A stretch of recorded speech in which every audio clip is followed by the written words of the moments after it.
안녕하세요. 안녕하세요. 네. 쑥스러우세요? 228쪽 등기 절차 진행을 할 건데요. 지난 시간에 한 거 잠시 보겠습니다. 지난 시간에 실제와 다른 원인에 의한 등기, 실제는 증여인데 등기부에는 매매로 기록되었다는 겁니다. 두 번째, 중간 생략 등기, 중간자의 명의가 생략된 거죠.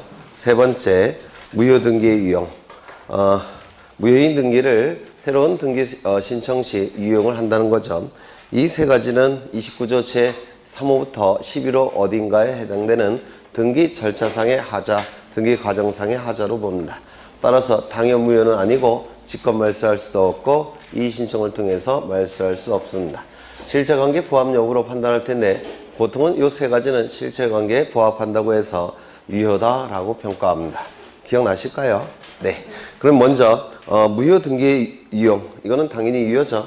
원칙이 실체관계와 부합하는 등기라서 유효라고 평가할 겁니다. 중간 생략 등기 보셨는데 중간 생략 등기는 우리 등기법에서도 자주 출제가 됩니다. 세 가지 테마가 있는데 우리 등기법에서는 두 가지가 출제가 돼요. 첫 번째, 중간 생략 등기 유효성의 문제. 이미 중간 생략 등기가 실행이 된 상태에서 그 실행된 등기가 유효한지 여부가 문제가 될 텐데 형사법적으로는 처벌을 받습니다. 다만 민사법적으로는 실체관계와 부합하는 등이라서 원칙은 유효하다 평가합니다. 다만 토지거래 허가 구역 내의 토지의 경우에는 그때는 무효다라고 평가했습니다. 두 번째, 중간 생략 등기 청구권의 문제. 중간 생략 등기 청구권의 문제는 원칙적으로 허용되지 않죠. 따라서 채권자 대위권 행사를 통해서 중간자 명의로 등기를 돌려놓은 다음에 이제 최종 매수인 명의로 등기가 실행이 될 겁니다. 다만 3자 간의 합의가 있다고 한다면 그때는 어떻게 됩니까? 중간 생략 등기 청구권이 인정이 될 겁니다. 그렇죠. 무효 등기의 유용. 등기상 이해관계인이 없다면 무효 등기의 유용도 허용이 되죠. 맞아요? 맞죠? 또한 이중 보전 등기를 한 적이 있어요. 이중 보전 등기. 보전 등기 명인이 동일인일 때는 어떻습니까? 선 등기 기록 무조건 유효. 후 등기 기록 무조건 무효. 그 다음에 보전 등기 명인이 다를 때는 어떻습니까? 선 등기 기록이 원칙은 유효. 후 등기 기록은 무효. 다만 선 등기 기록이 당연 무효일 때는 후 등기 기록이 유효하다라고 평가를 했습니다. 그 다음에 관할의 지정의 문제를 했었는데요. 관할의 지정의 문제는 토지에는 나타나지 않고 건물에만 나타난다고 했었는데 기억나실까요? 네, 건물의 경우 공통의 상급 법원의장에게 관할의 지정을 신청할 테고 공통의 상급 법원의장이 관할의 지정을 해주게 될 겁니다. 다만 관할 지정 신청서는 어디에 제출한다고 했습니까? 등기소에 제출한다라고 말씀을 드렸고 그 다음에 집합건물 등기부를 한 적이 있는데 집합건물 등기부는 굉장히 어렵다고 그랬죠. 네, 규약성 공용부분이라는 사실의 등기는 어디에 한다고 했습니까? 표제부에 한다고 그랬죠.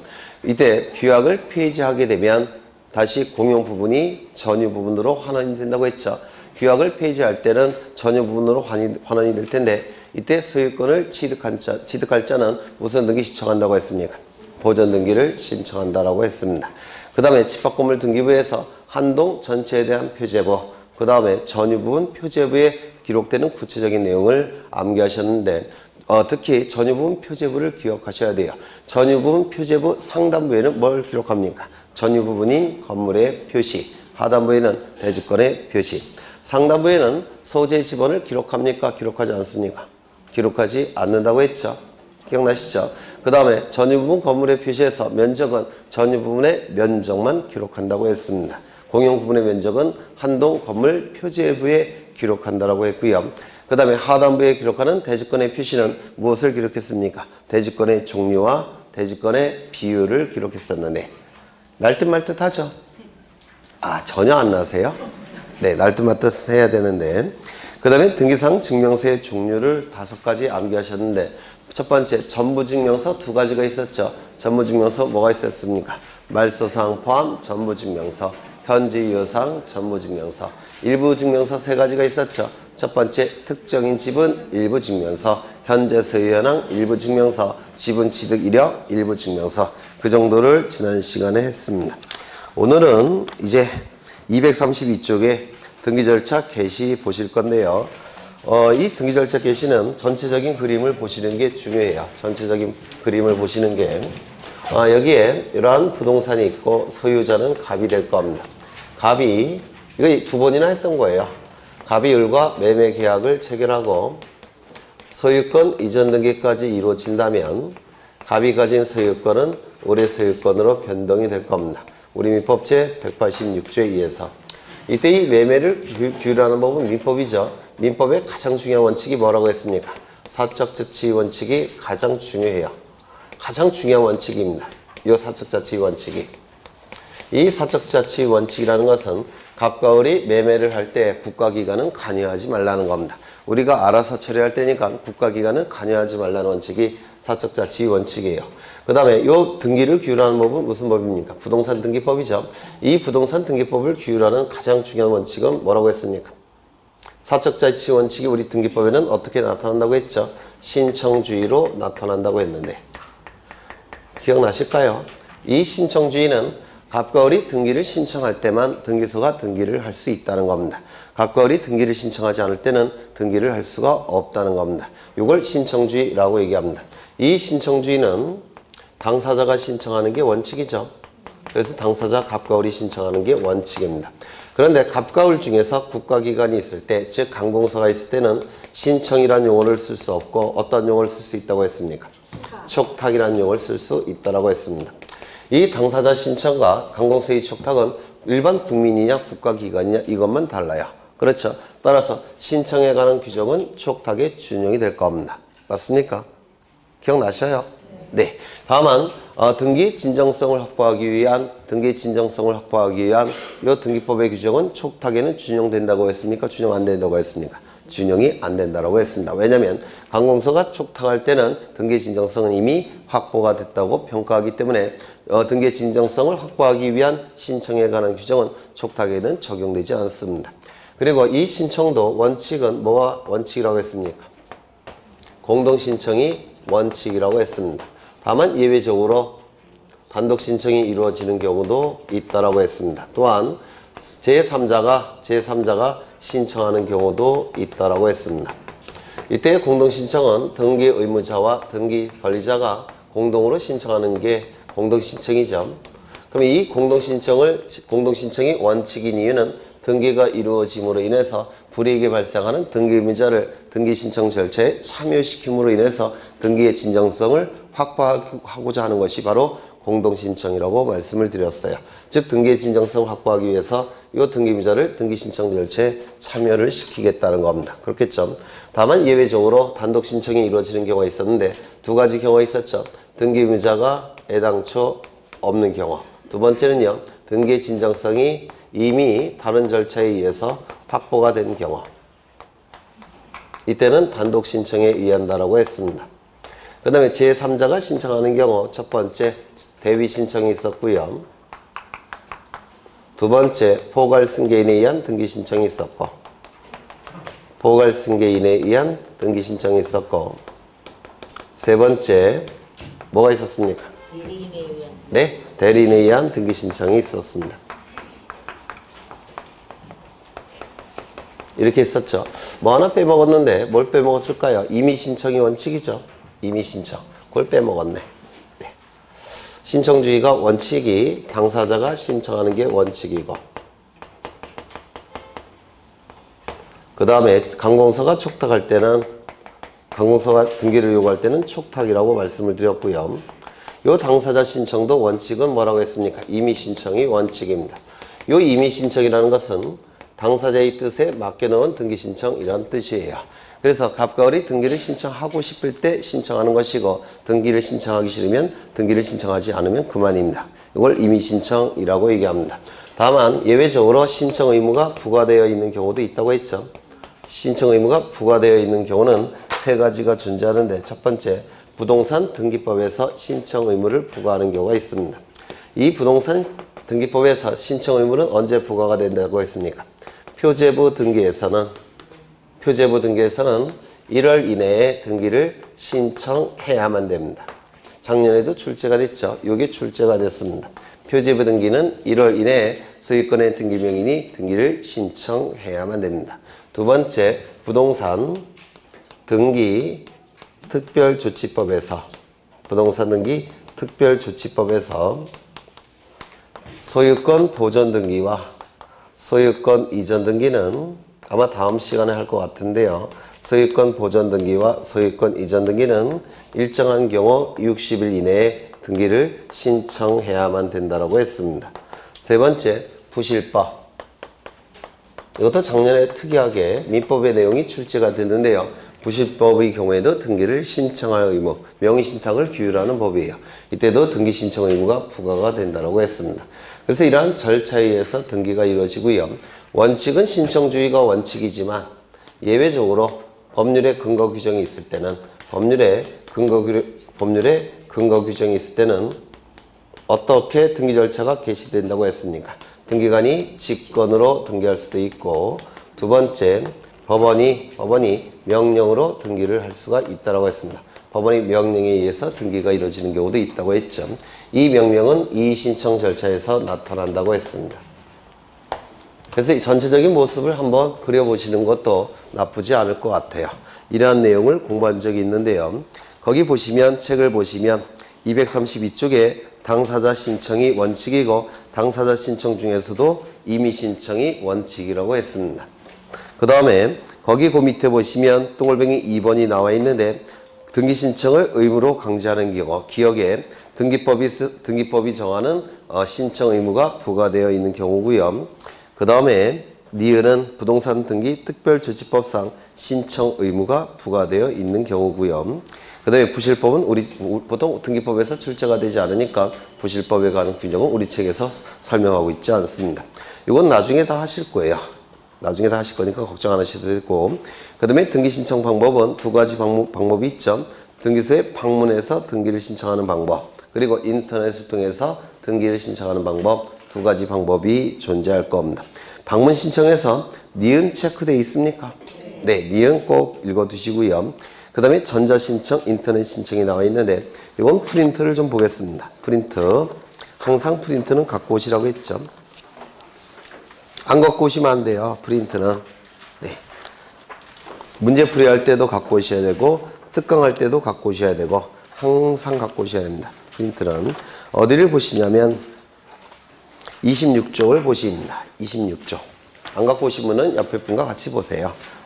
26쪽을 보시면 여기 7번 전자신청 나와 있는데요. 전자신청, 인터넷을 통해서 등기를 신청하는 것을 전자신청이라고 얘기합니다.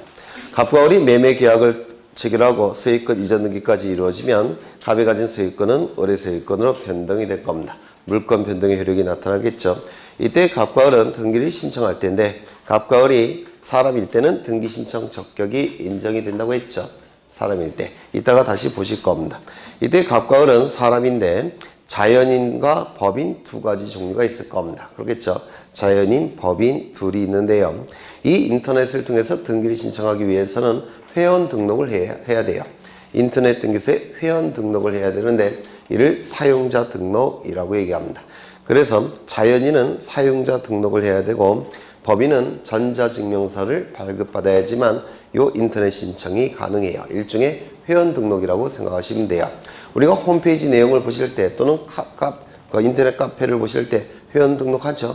마찬가지로 전자신청할 때는 회원 등록을 해야 됩니다. 자연인은 사용자 등록이라는 회원 등록을 해야 되고요. 법인은 전자이용 등록이라고 해서 전자증명서를 발급받아야지만 인터넷을 통해서 등기를 신청할 수 있습니다. 자연인은 내국인, 외국인 둘로 나눠지는데 내국인은 우리나라 사람을 얘기하겠죠.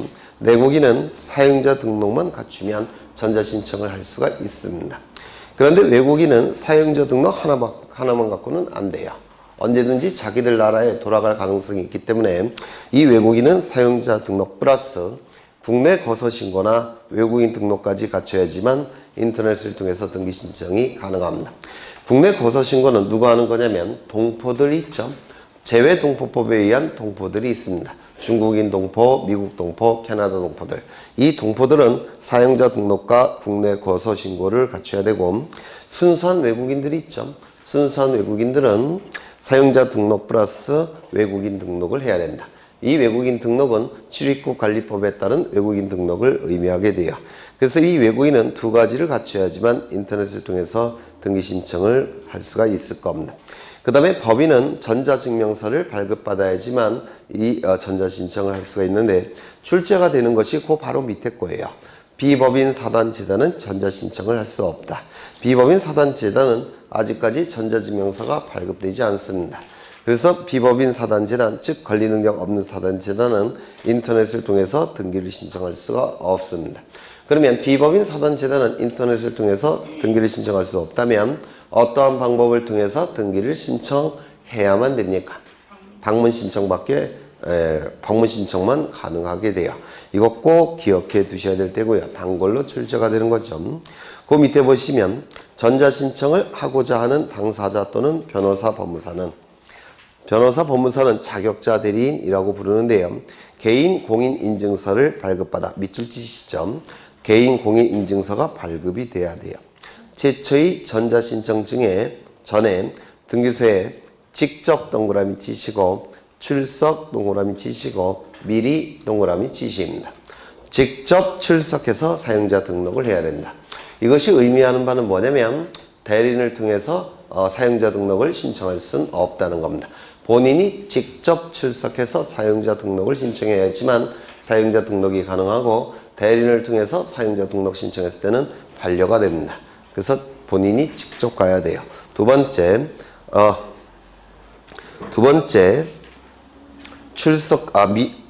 출석하여라는 표현이 있죠. 출석. 이 출석이 의미하는 바는 뭐냐면 인터넷을 통해서 사용자 등록을 신청할 수 없다는 겁니다. 즉 이메일을 통해서 인터넷을 통해서 사용자 등록 신청할 수는 없습니다. 반드시 방문 신청해야 된다는 뜻이에요. 인터넷을 통해서 신청할 수는 없고요. 미리라는 얘기는 등기 전자신청과 사용자 등록 신청을 동시에 신청할 수는 없다는 겁니다. 사용자 등록이 먼저 이루어진 다음에 등기의 전자신청이 가능한 거예요. 그래서 등기의 전자신청과 사용자 등록 신청을 동시에 신청할 수 없다는 겁니다. 세 가지를 반드시 기억하셔야 돼요. 직접, 출석, 미리 꼭 기억해 두셔야 되고요. 사용자 등록 신청서가 반려되는 경우가 있는데 첫 번째, 본인이 직접 출석하지 아니한 경우, 즉 대리인을 통해서 사용자 등록을 신청했다든지 이메일을 통해서 사용자 등록을 신청하게 되면 다 반려가 됩니다. 두 번째, 사용자 등록 대상이 아닌 사람이 신청한 경우, 법인은 사용자 등록 신청의 대상이 아니죠. 전자증명서 발급 대상이에요. 따라서 전자이용 등록을 하게 되면 사용자 등록을 간주받습니다. 따라서 사용자 등록 신청 대상이 아니라 전자증명서 발급 대상이기 때문에 사용자 등록 신청해봤자 반려가 돼요. 사용자 등록은 자연인만 사용자 등록을 신청하게 됩니다. 그 다음에 법인 아닌 사단이나 재단, 비법인 사단 재단. 비법인 사단 재단은 전자신청 자체가 불가능하죠. 방문 신청만 가능해요. 그래서 사용자 등록 신청해봤자 반려가 될 겁니다. 사용자 등록은 등기소에 하는 공법상의 법률행위예요. 공법상의 법률행위는 반드시 방식을 갖춰야 됩니다. 방식을 갖추지 않고 사용자 등록을 신청하게 되면 이때는 반려가 될 겁니다. 네 번째, 신청에 필요한 첨부 서면을 제출하지 않은 경우. 아까 개인 공인인증서를 발급받아서 신청해야 된다고 했죠. 그래서 개인 공인인증서가 제출되지 않는다면 이때도 반려가 될 겁니다. 그래서 요건 꼭 기억해 두셔야 되고요. 그래서 전자신청에 있어서 단골로 출제되는 게 사용자 등록인데요. 거기 1번에 사용자 등록 나와 있고 그림 꼭대기에 등기소 나와 있고 관할 등기소 X 이렇게 나와 있습니까? 나와 있죠. 이 사용자 등록은 전산망이 다 연결되어 있기 때문에 반드시 관할 등기소에 신청할 필요는 없습니다. 그래서 아무 등기소나 직접 출석 미리 사용자 등록을 신청하면 돼요. 관할 등기소가 정해져 있지 않습니다. 이것도 꼭 기억해 두셔야 되고요. 이번에 대리인이 전자신청을 하는 경우, 등기에 전자신청하는 경우, 이 등기의 전자신청은 집에서 인터넷을 통해서 신청하는 거죠.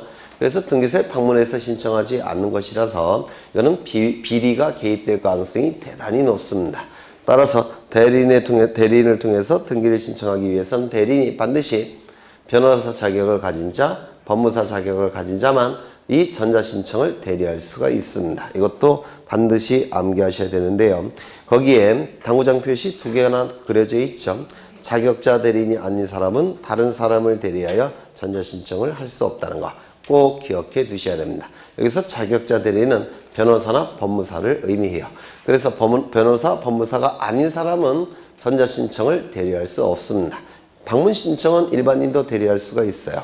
하지만 전자신청만큼은 변호사, 법무사 자격을 가진 자만이 전자신청을 대리할 수 있다는 거, 이것도 꼭 외워두셔야 됩니다.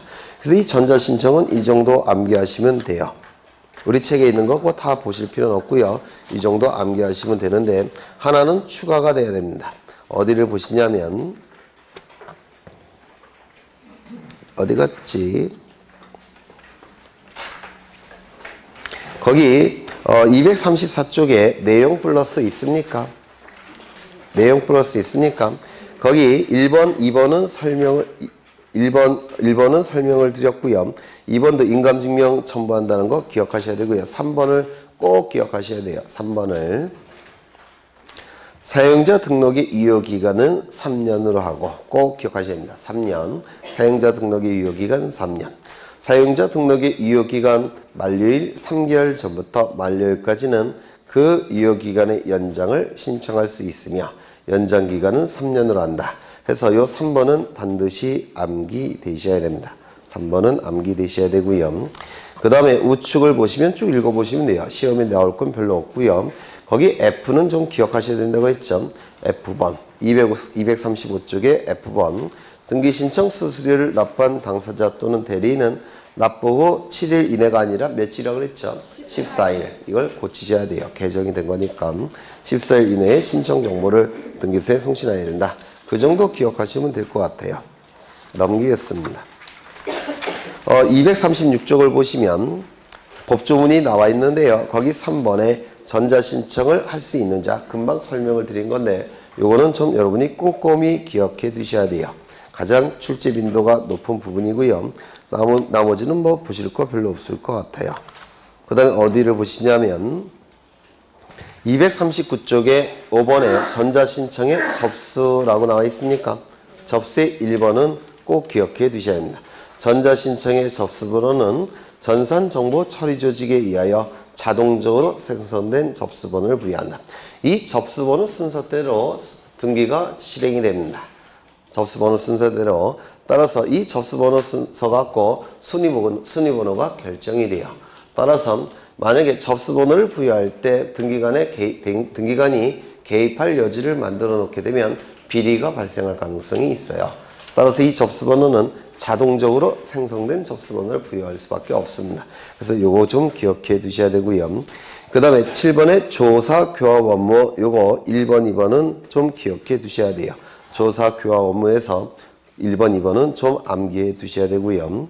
그 다음에 보정사무가 나와 있는데 거기 보정사무에서 동글뱅이 2번에 보정의 방법 있죠. 거기 전자신청의 보정은 전산정보처리조직에 의하여 해야 한다. 요거 밑줄 치시고 이것도 기억해 두십니다. 넘겨보시고요.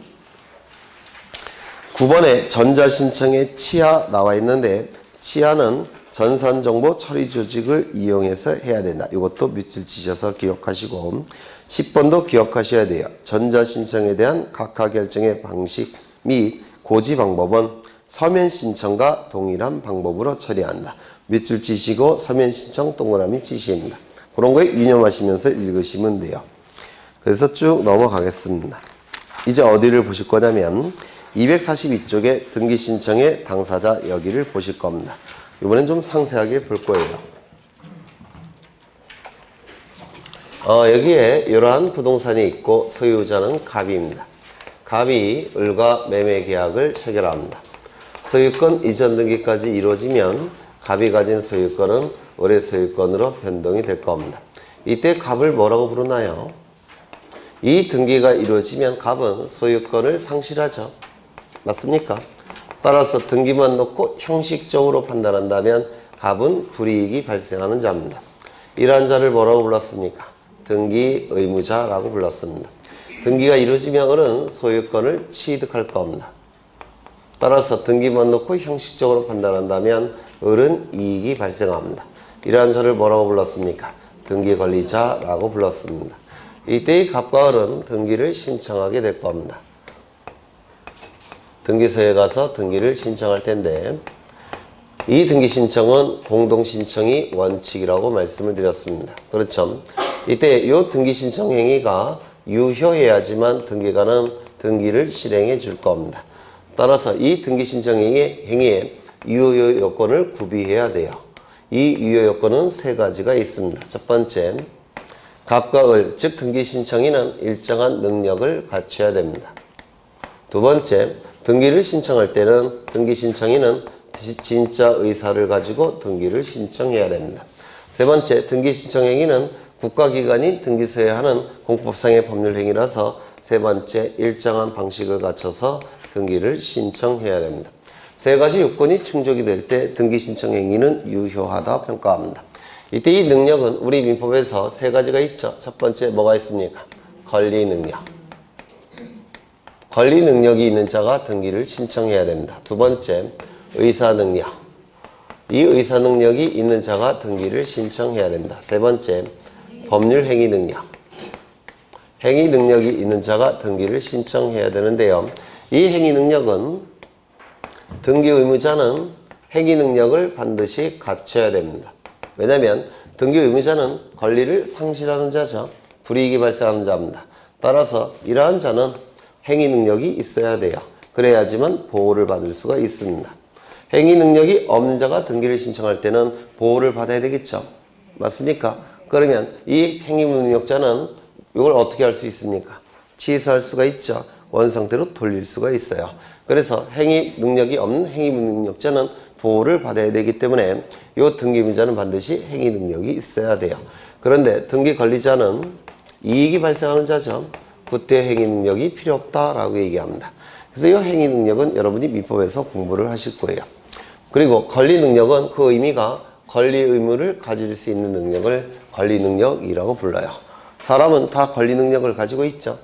네, 사람은 다 권리 능력을 가지고 있습니다.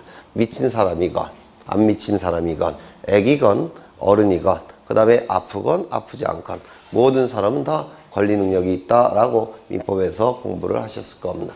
의사 능력은 뜻과 생각을 판단할 수 있는 능력을 의사 능력이라고 불러요. 즉 뭐에 대한 뜻과 생각입니까? 권리 의무에 대한 뜻과 생각을 판단할 수 있는 능력을 의사 능력이라고 얘기합니다. 이것도 민법에서 하실 테고 우리 등기법에서 출제가 되는 것은 바로 요거입니다. 권리 능력이 있는 자가 사람이죠. 그래서 사람을 우리 민법에서는 권리 능력이 있다라고 얘기를 합니다. 민법에서는 사람을 권리 능력이 있다라고 불러요. 그런데 우리 등기법에서는 이 사람을 등기 신청 적격이 있다라고 얘기합니다. 그래서 사람은 등기 신청 적격자라고 불러요. 민법에서는 권리 능력자, 등기법에서는 등기 신청 적격자라고 부릅니다. 그럼 이 등기 신청 적격자는 뭘 의미하느냐면 등기부에 이름을 올릴 수 있는 자격이 있는 자, 등기명이 될 수 있는 자격이 있는 자 이렇게도 얘기합니다.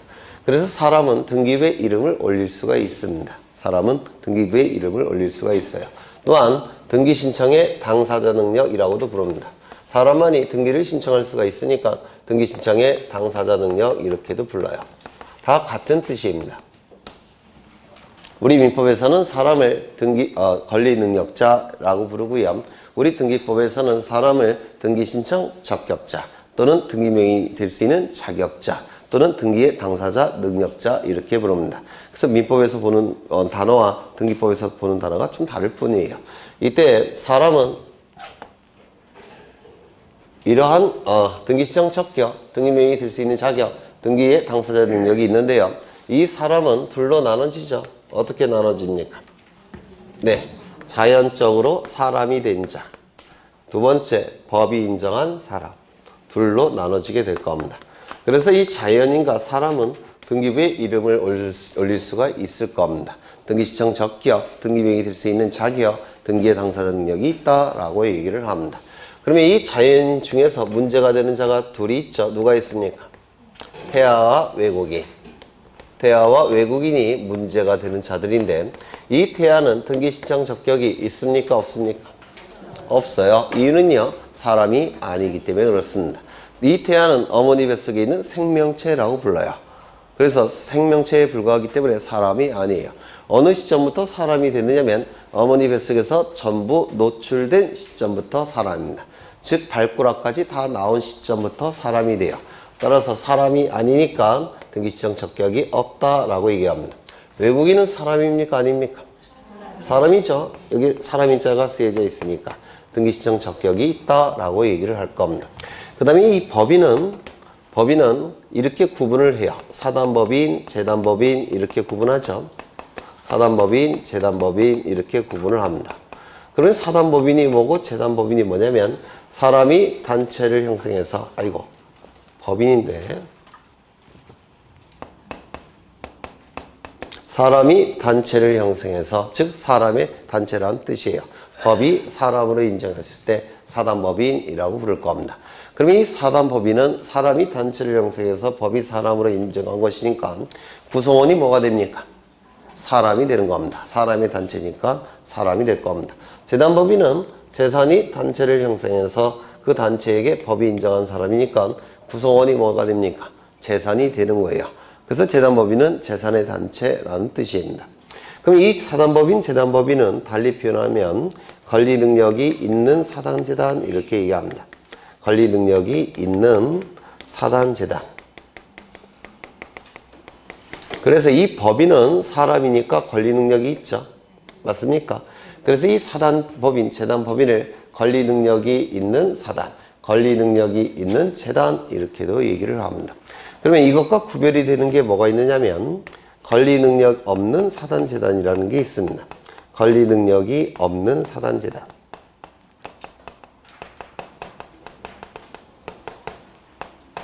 그러면 이 권리 능력 없는 사단재단은 법인입니까? 아닙니까? 법인이 아니죠. 따라서 비법인 사단재단 이렇게도 부릅니다. 비법인 사단재단 또는 법인이 아닌 사단재단 이렇게도 불러요. 법인이 아닌 사단재단 다 같은 뜻이에요. 그러면 이 비법인 사단재단은 사람이 아니죠. 사람이 아니어서 민법에서는 권리 능력이 없다라고 평가합니다. 맞습니까? 하지만 우리 등기법에서는 민법과 다르니까 우리 민법에서는 예외적으로 등기신청 적격을 인정합니다. 그 이유는 이 비법인 사단재단에 해당되는 단체는 뭐가 있습니까? 그렇죠. 외우시라고 했죠. 종중, 그 다음에 교회, 사찰, 정당, 하나 더 외우세요. 아파트, 입주자, 대표회의. 아파트, 입주자, 대표회의. 얘네들이 대표적인 권리 능력 없는 사단재단인데요. 얘네들의 공통점이 있다고 그랬죠. 뭡니까? 엄청난 토지와 건물을 가지고 있는 단체들입니다. 엄청난 토지와 건물을 가지고 있는 단체들이에요. 그렇죠. 도시 지역에 목 좋은 데는 다 교회 있고 시골에 경치 좋은 데는 다 사찰이 있고 시골에 비옥한 농토는 굉장히 많은 부분이 종중 소유예요.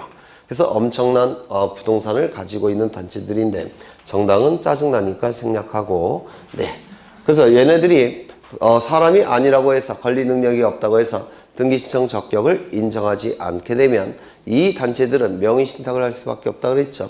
명의신탁은 부실법에서 불법행위로 규정되어 있어요.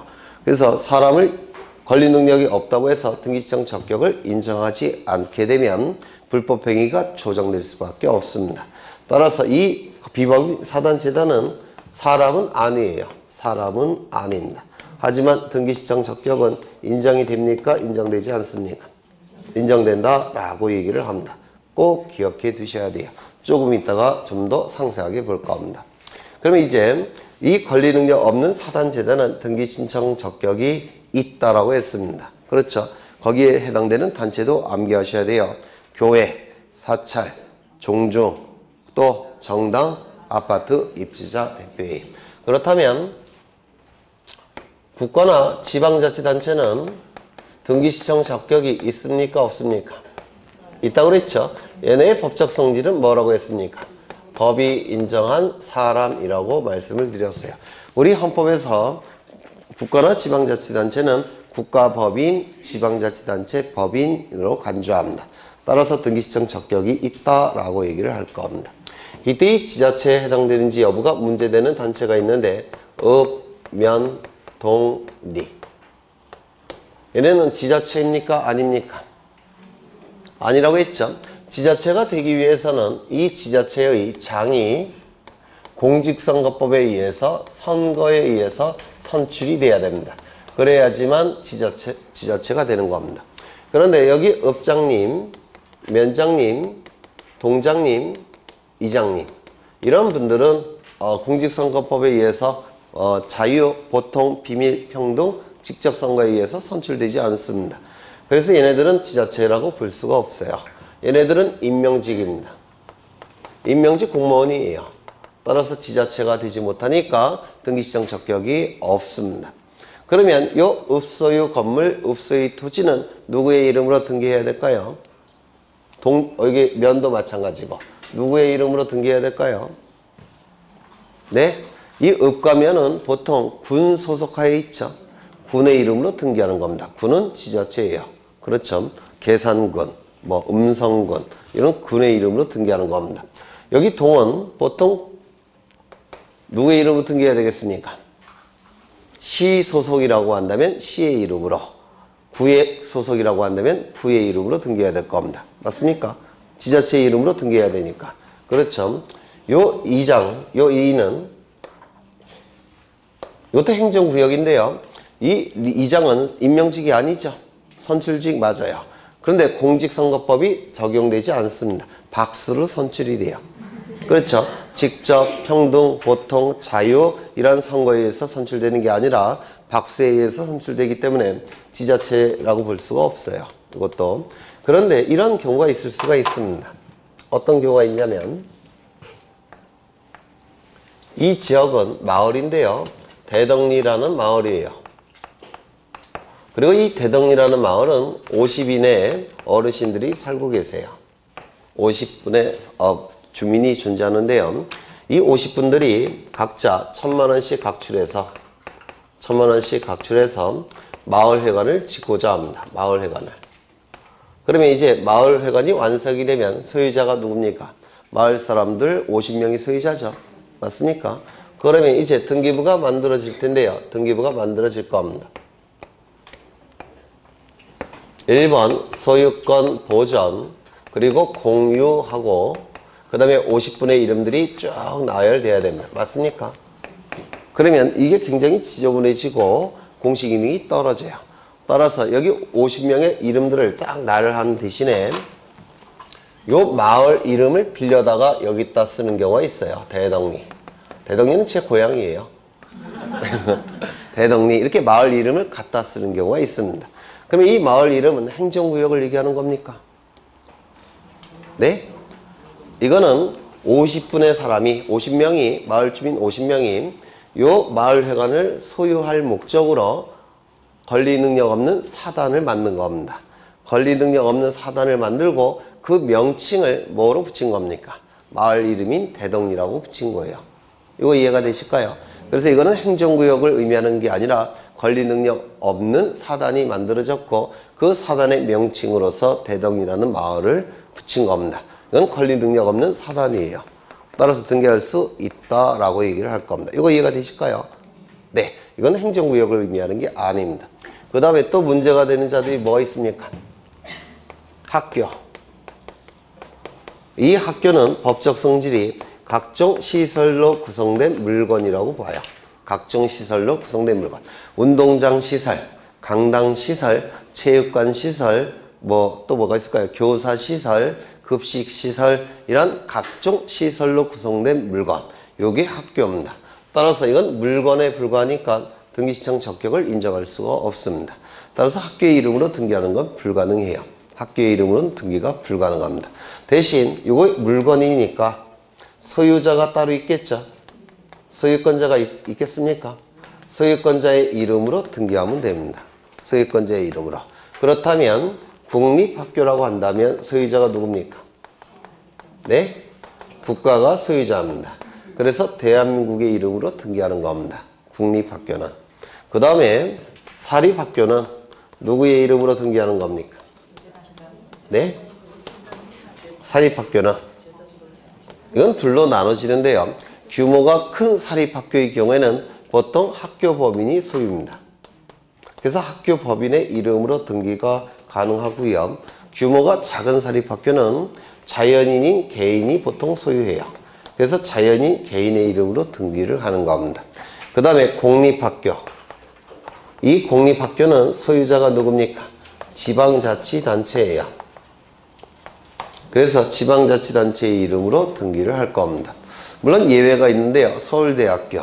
서울대학교는 국립대학도 아니고 공립대학도 아니고 그건 그냥 법인이 서울대학교 법이 만들어져 있어요. 그래서 서울대학교의 이름으로 등기가 가능하긴 해요. 그건 예외고 원칙은 이렇다는 겁니다. 서울대학교 법인의 이름으로 등기하는 겁니다. 서울대학교는 이 정도 보시면 될 것 같은데요. 책을 좀 보죠. 책을 242쪽을 보시면 등기신청의 당사자라고 되어 있고요. 등기신청의 당사자 능력 자연인 설명을 했고요. 자연인이라고 한다면 거기 둘째 줄에 유학원, 무능력자 같은 의사 능력이 없는 자도 등기신청 적격이 인정된다 말씀을 드렸고요. 그 다음에 법인도 사람이니까 등기신청 적격이 인정이 되고요. 오른쪽 외국인을 보시면 등기신청 적격이 인정이 될 겁니다. 거기 동글뱅이 2번을 보시면 등기신청 시 등기신청서에 그의 국적과 이름을 기록함에 있어서 한국어의 발음대로 표기해야 된다라고 되어 있는데, 예를 들어서 누가 소유자냐면 미국 사람 셰린이라는 분이 소유자예요. 그러면 등기부에 이렇게 등기할 수 있느냐? 없습니다.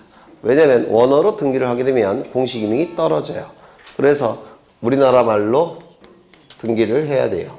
이렇게. 그래야지만 공식 기능이 보통 일반인들이 알아볼 수가 있습니다. 그 다음에 여기 국적도 보통 등기를 해야 된다. 미합중국인 이렇게 등기해요.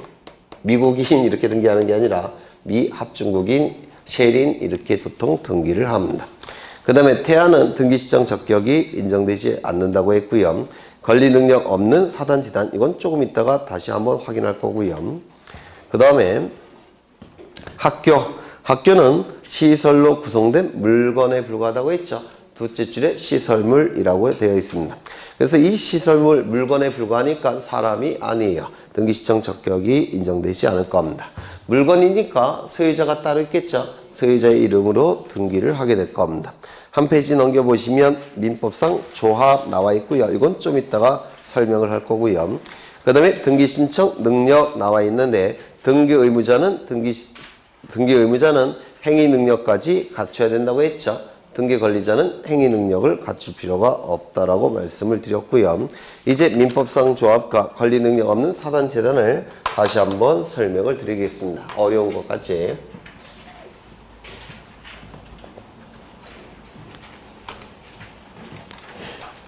이렇게 시간이 흘러갑니다. 시간이 이렇게 흘러가고 있고요. 그건 했는지 안 했는지 모르겠는데 한 것 같기도 하고, 요 시점은 가불병이 모여서 하나의 단체를 만들자라고 합의를 합니다. 하나의 단체를 만들자라고 합의를 해요. 어떠한 단체를 만들고자 하느냐면 산에 올라가서 휴지를 줍는 모임 만들어서 한 달에 한 번씩 산에 올라가서 휴지를 줍고자 하는 모임을 만들어서 산에서 휴지를 줍고자 합니다. 좋은 일을 하는 거죠.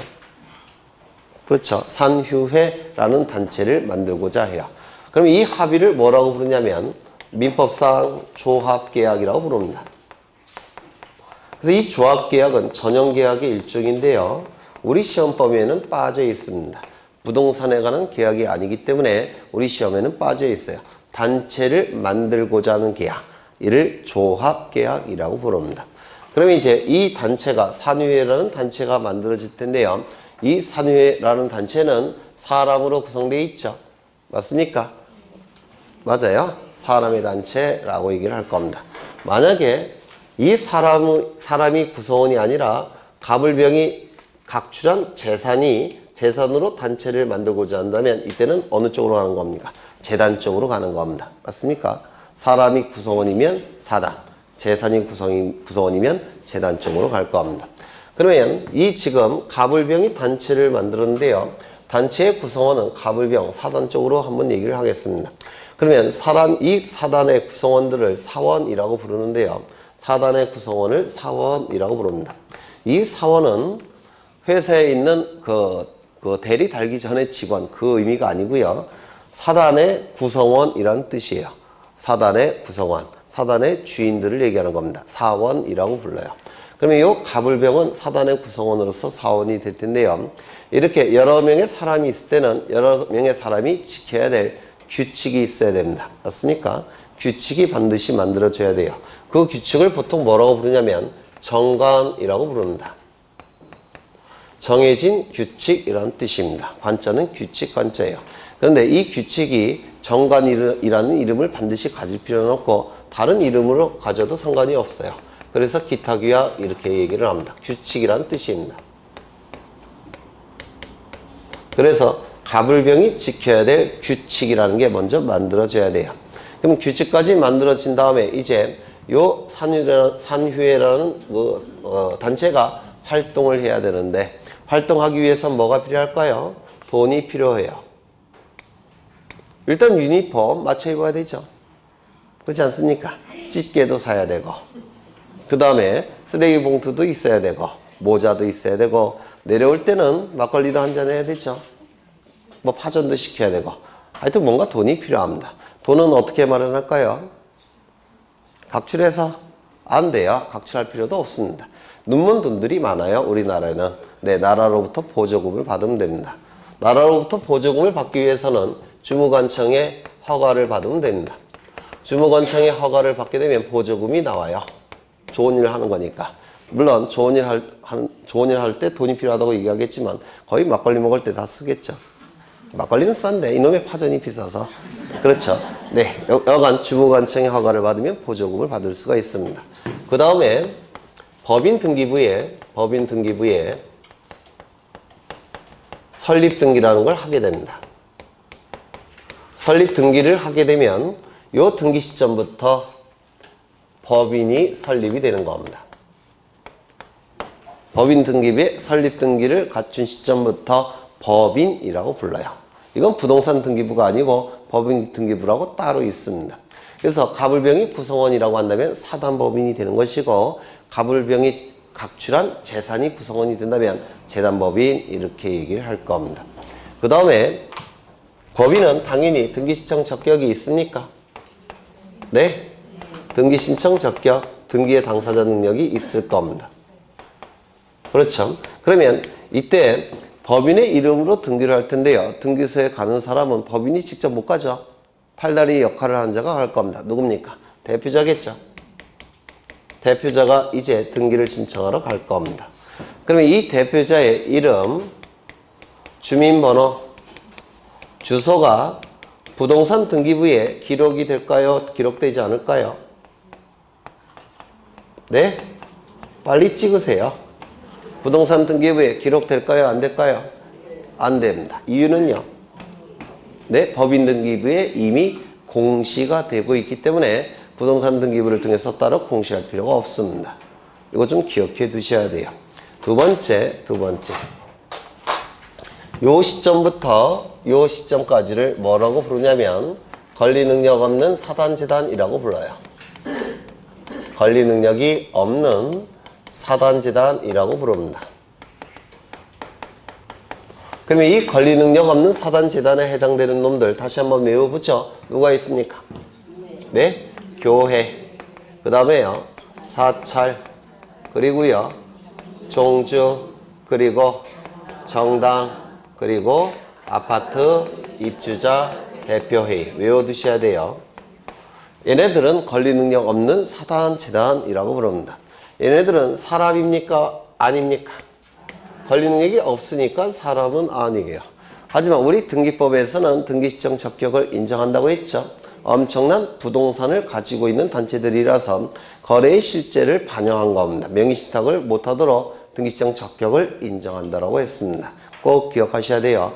그러면 얘네들도 등기부에 이름이 올라갈 수 있습니까? 있겠죠. 그래서 아까 대덕리라는 이름이 올라갔죠. 그게 바로 권리능력 없는 사단이에요. 그런데 얘네도 대표자가 신청을 해야 되겠죠.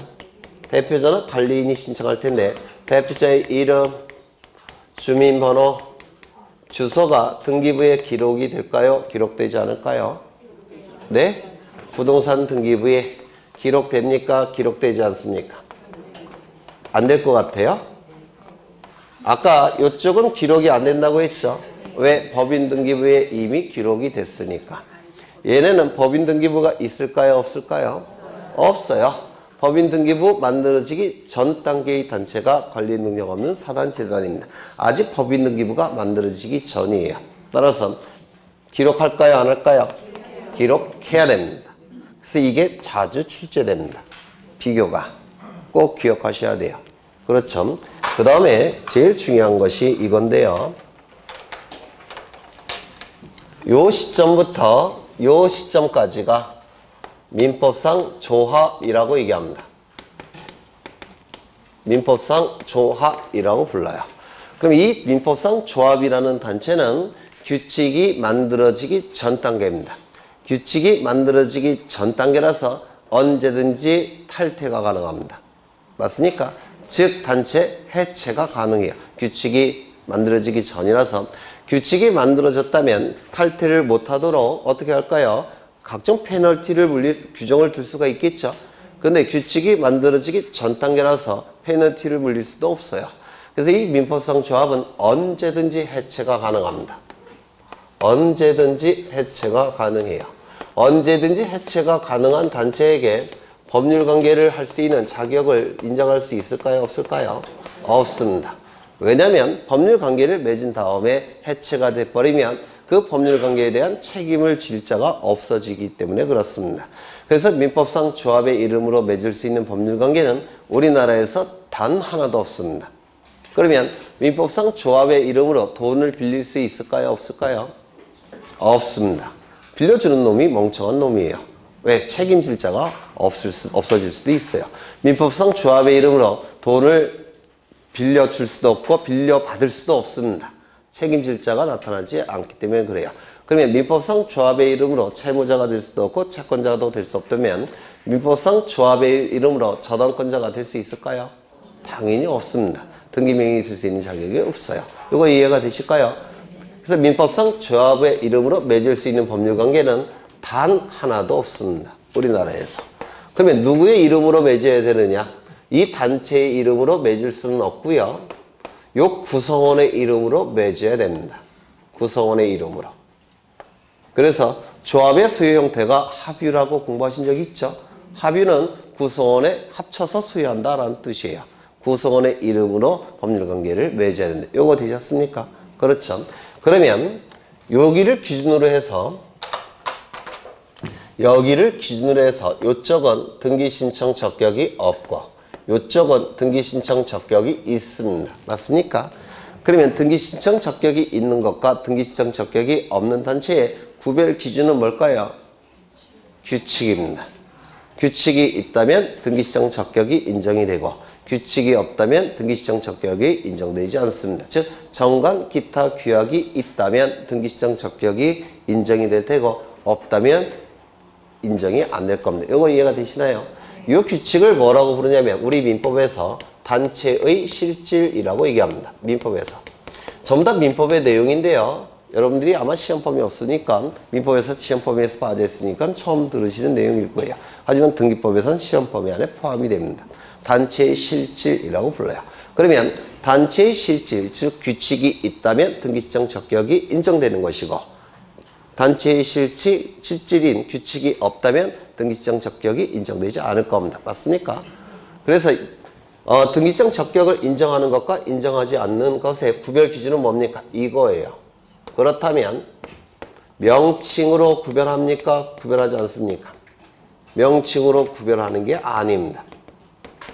명칭이 아니에요. 그렇다면 노동조합은 등기신청 적격이 인정될까요? 인정되지 않을까요? 네? 노동조합은 등기시청 적격이 인정될까요? 안 될까요? 빨리 찍으세요. 뭐 이렇게 오래 걸리세요? 네. 등기시청 적격 인정, 등기부에 이름 올릴 수 있습니까? 네? 없어요? 왜? 조합이라서? 금방 얘기했죠. 정확하게 12초 전에. 이거 갖고 판단하는 것이 이거 갖고 판단하는 게 아니라고 했죠. 그럼 노동조합은 규칙이 있을까요? 없을까요? 엄청난 센 규칙이 있지 않을까요? 맨날 데모하고 그러는데. 그렇죠? 네. 따라서 이 노동조합은 민법상 조합이 아닙니다. 법적 성질은 법인입니다. 사단 법인이에요. 규칙도 있고 등기까지 갖춥니다. 따라서 법인입니다.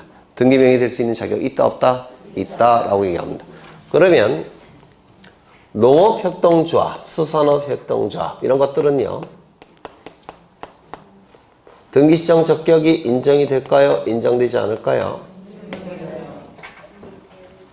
조합 명칭 갖고 판단하는 게 아니라니까요. 뭐 갖고 판단한다고요? 규칙, 정관, 기타, 규약. 그렇죠. 그러면 얘네는 규칙이 있을까요? 없을까요? 은행도 가지고 있어요. 은행도 가지고 있는데 규칙 없겠습니까? 얘네는 법적 성질이 법인입니다. 등기할 수 있습니다. 아파트, 재건축, 조합은 어떨까요? 있겠죠? 뭔지 모르지만 규칙은 있어 보이죠? 네, 민법상 조합이 아닙니다. 조합의 명칭 갖고 판단하는 게 아니에요. 얘는 등기시청 적격이 있습니다. 규칙이 있을 테니까 얘네는 법인입니다. 법적 성질이 법인 등기부가 있어요. 네, 이거 되셨을까요? 그렇다면 거기 민법상 조합을 설명을 드렸는데요. 어디를 보시냐면 251쪽을 가보십니다. 251쪽. 251쪽 가셨습니까? 251쪽을 보시면 그 중간에 3번에 법인 아닌 사단재단의 등기신청이라는 문구 있습니까? 네, 요게 대단히 잘 출제가 되는데요. 거기 셋째 줄 보시면 사찰의 경우 전통사찰보존법에 의하여 전통사찰로 등록된 사찰만을 의미한다라고 되어 있죠. 그래서 사찰은 전통사찰보존법에 의해 전통사찰보존법에 의해서 사찰로 등록된 사찰만 비법인 사단재단이 됩니다. 어떤 사찰은 재단으로 존재하고요. 어떤 사찰은 사단으로 존재하는데 반드시 전통사찰보존법에 의해서 전통사찰로 등록이 돼야 돼요. 왜 그럴까요? 사이비 사찰이 나타난 걸 방지하기 위해서 그렇습니다. 사이비 사찰 많죠? 네, 그걸 방지하기 위해서 그렇고요. 그 다음에 등기 절차, 기억리언 반드시 외우셔야 되는데 등기 권리자, 등기 의무자는 법인 아닌 사단, 재단 그 자체이다. 법인 아닌 사단, 재단 자체의 이름으로 등기하는 겁니다. 아까 대동리 이름으로 등기한다고 했죠? 네. 따라서 대표자나 관리인의 이름으로 등기하는 것이 아니라 비법인 사단, 재단 자체의 이름으로 등기한다는 거 자주 출제가 되고요. 다만 이 권리 능력 없는 사단, 재단 자체의 이름으로 등기하지만 신청은 누가 할 수밖에 없습니까? 대표자나 관리인이 신청할 수밖에 없습니다. 니은도 기억하셔야 되는데요. 대표자에 관한 사항도 등기해야 된다 이렇게 되어 있죠. 법인의 경우에는 대표자는 기록하지 않는다 이렇게 되어 있죠. 법인의 경우에는 법인 등기부에 대표자의 이름, 주민번호, 주소가 기록되어 있기 때문에 법인의 경우에는 특별히 등기부에 기록할 필요가 없습니다. 하지만 비법인 사단, 재단은 법인 등기부가 존재하지 않기 때문에 부동산 등기부에 대표자의 이름, 주민번호, 주소를 기록한다고 말씀드렸죠. 그 다음에 거기 밑에 보시면 첨부정보가 나와 있습니까? 이 첨부정보가 대단히 중요합니다. 네 가지를 반드시 외우셔야 되는데요. 무대뽀로 외우시면 잘 암기가 안 돼요. 그래서 왜 이러한 정보들을 첨부해야 되는지를 이해를 하시면 됩니다. 첫 번째, 정관, 기타, 규약. 이거 첨부해야 될까요? 첨부할 필요가 없을까요? 해야 되겠죠. 왜요? 정관, 기타, 규약이 있어야지만 등기시청 적격이 인정되는 것이고 정관, 기타, 규약이 없다면 이건 권리 능력 없는 사단재단이 아니라 어느 쪽으로 가는 겁니까? 민법상 조합 쪽으로 가는 거예요. 그래서 권리 능력 없는 사단재단이라는 것을 등기관에게 확인시켜야 되죠. 그러기 위해서 뭘 첨부한다고요? 정관, 기타, 규약을 첨부할 수밖에 없습니다. 이거 이해가 되실까요? 두 번째, 대표자나 관리인임을 증명하는 정보. 이 권리 능력 없는 사단, 재단 자체의 이름으로 등기한다고 했죠. 대덕리의 이름으로 등기하는 겁니다. 하지만 대덕리라는 단체가 등기 신청할 수는 없을 테고 대표자나 관리인이 신청하러 가야 되죠. 맞습니까? 대표자나 관리인이 등기 신청하러 가야 돼요. 그렇다면 자신이 대표자나 관리인임을 증명해야 되겠습니까? 따라서 증명정보 첨부해야 됩니다. 세 번째, 결의가 있음을 증명하는 정보 나와 있고요. 거기 결의 앞에 사원 총회라는 문구를 써주십니다. 여기 결의라는 문구에 있죠. 거기 민법 제276조 제1항의 결의가 뭐냐면 사원 총회의 결의예요. 사원 총회의 결의니까 요거를 좀 써주시면 돼요. 사원 총회의 결의. 사원은 뭐라고 그랬죠? 사단의 구성원이라고 했죠. 사단의 소유자를 얘기하는 겁니다.